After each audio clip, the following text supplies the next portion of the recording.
The violin was developed in the 1500s, evolving from a series of guitar-like instruments that musicians played with a bow.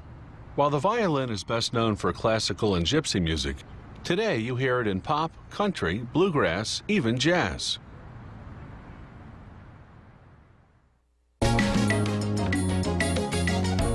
First, they cut a piece of maple, then split it in half to expose the grain in mirror image. They melt down glue flakes made from animal hide, then bond the pieces together.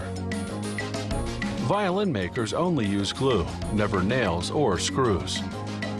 These pieces of wood will form the back of the violin. After 4 hours, the glue is dry and they can remove the clamps. Using a small plane, they even out the surface. Then they trace the violin's shape and cut it out. They shave the surface, sculpting a downward slope from the middle using an even smaller plane.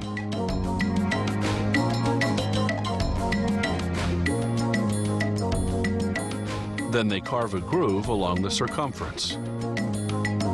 After dabbing it with glue, they insert what's known as purfling, a reinforcement made from a thin strip of hard wood, usually maple. Finally, they carve the reverse side to the right form and thickness. Next, they make the sides of the violin, known as the ribs. First, they soak thin strips of maple or sycamore and press them against a heated bending iron to curve them.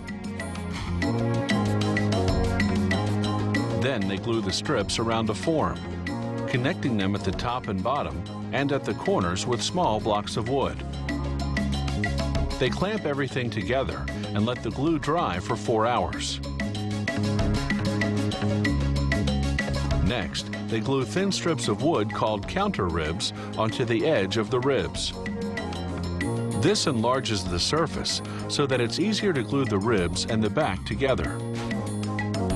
They make the violin's front or belly from a solid piece of spruce. To the underside, they glue a spruce support bar called the bass bar. Sound escapes through the 2 curved slots called F-holes. They cut out and carve the violin's neck and scrolled head from a piece of maple.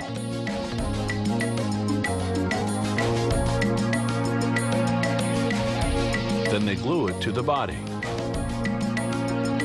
They sculpt the fingerboard from ebony, a hard wood that's durable enough to withstand centuries of violinist fingering. Using a tool called a peg hole reamer, they make holes for the ebony or rosewood pegs around which the strings are wound. They coat the wood with 4 or 5 coats of varnish, depending on the color. Then polish it with several coats of oil over several days until the finish is shiny and silky smooth. Next, they insert the sound post.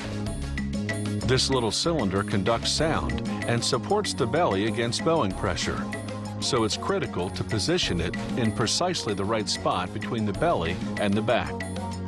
It's not glued, but rather wedged into place. The bridge isn't glued either. It's held in place by the pressure of the 4 strings, which they feed through the ebony tailpiece and wind onto the pegs. The bridge has little notches in which the strings sit. The violin is finished. They make the bow from horsehair and a high-quality Brazilian wood called Pernambuco.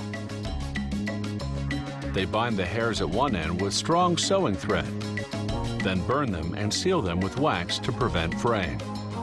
This end goes into the frog, the wooden box at the bottom or heel of the bow. They cover the frog with a mother-of-pearl lining, then slip on a ring made of nickel, silver, or gold to prevent the hairs from tangling. Next comes the screw that controls the tension of the hairs. They comb the hairs to make them parallel, then insert them into the tip of the bow, known as the head. They tighten the screw until the hairs are taut.